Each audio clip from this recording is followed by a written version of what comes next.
Hey guys, vamos a estudiar los verbos frasales, conocerlos y aprender qué son. Son verbos que se componen de un verbo, principalmente, más una partícula o preposición. ¿Ok? También son llamados verbos preposicionales o también podemos llamarlos como verbos compuestos. ¿Por qué? Porque están formados por una partícula y una preposición. Tenemos unos ejemplos. El primer ejemplo, she gets up at 6 o'clock every morning. Tenemos gets, que es un verbo, y up, que es una preposición.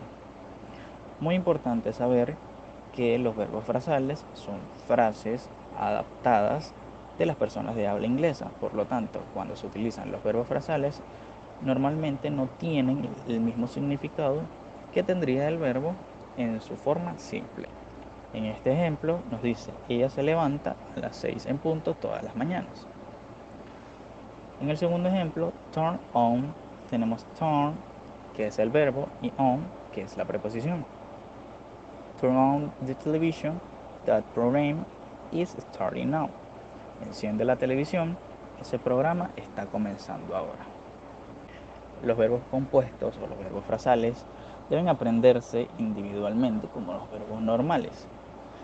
A veces hay pistas o ayudas en que el verbo principal nos ayuda a delatar que es su significado. Como ya les mencioné, los verbos frasales tienen diferentes significados a su verbo principal. Pero ¿qué pasa? No solo eso, los verbos frasales también poseen 3 o 4 significados diferentes. Es por eso que depende completamente del contexto saber qué significa el verbo frasal. En el primer ejemplo tenemos she sat down on the sofa. Tenemos sat, que es sentarse, y down, que es abajo. Sat down lo traducimos como sentó, es decir, ella se sentó en el sofá. En el segundo ejemplo tenemos I am looking for my glasses. Looking lo podemos traducir como mirar o buscar, y for, para y por. Puede que piensen que son dos palabras y que están separadas, pero como tenemos la regla de que al tener un verbo principal seguido de una preposición, ya esto es un verbo frasal, significa que tiene su significado en conjunto. Es decir, estoy buscando mis lentes. Se traduce de esa manera. En este caso, los verbos principales nos ayudaron a traducir lo que es el verbo frasal como tal.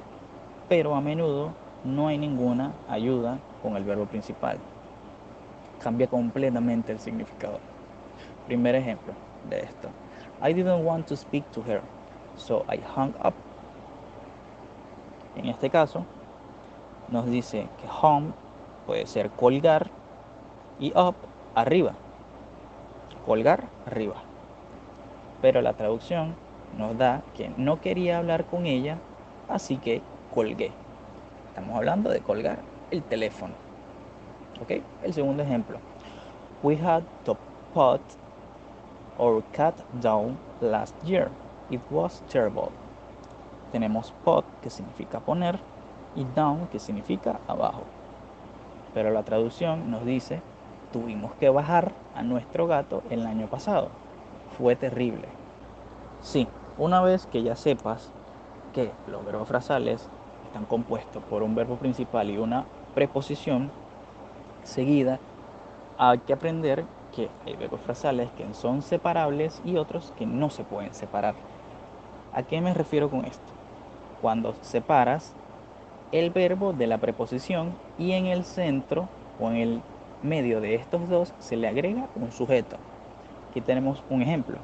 I got jump up. Es decir, got es el verbo, jump es el sujeto y up es la preposición. Pero sigue siendo un verbo frasal. Pero en este caso es un verbo frasal separable. I got jump up at 7 o'clock as he had to leave early. Es decir, levanté a John a las 7 en punto ya que tenía que irse temprano. Segundo ejemplo. She said she didn't have a hotel room, so I put her up. Put, el verbo, her, el sujeto, o en este caso sería el objeto de la oración, también. Up sería la preposición. Entonces tenemos put up, que put Ya sabemos que es poner y up es arriba, pero como es un verbo frasal, la traducción nos dice, ella dijo que no tenía una habitación de hotel, así que la alojé. Conocer todos los verbos frasales es una tarea muy difícil, ya que son frases que han sido adaptadas a verbos para que los que estudian o enseñan inglés puedan dominar la mayoría del contenido de las palabras y de las frases de las personas que hablan inglés. ¿Qué pasa? Existe una lista completa de cuáles son los verbos frasales en este caso para que puedan dominar los que más eh, crean que son útiles para ustedes, los que más puedan utilizar, los que más cómodos ustedes se sientan utilizando y los que van a utilizar para realizar la siguiente evaluación. La explicación de los verbos frasales es muy corta y muy sencilla porque, repito, son frases de las personas de habla inglesa, ya sean americanos, canadienses, australianos, y como estos verbos tienen no solo un significado, sino dos, tres, hasta cuatro significados, dependen completamente del texto y de la persona quien la utiliza.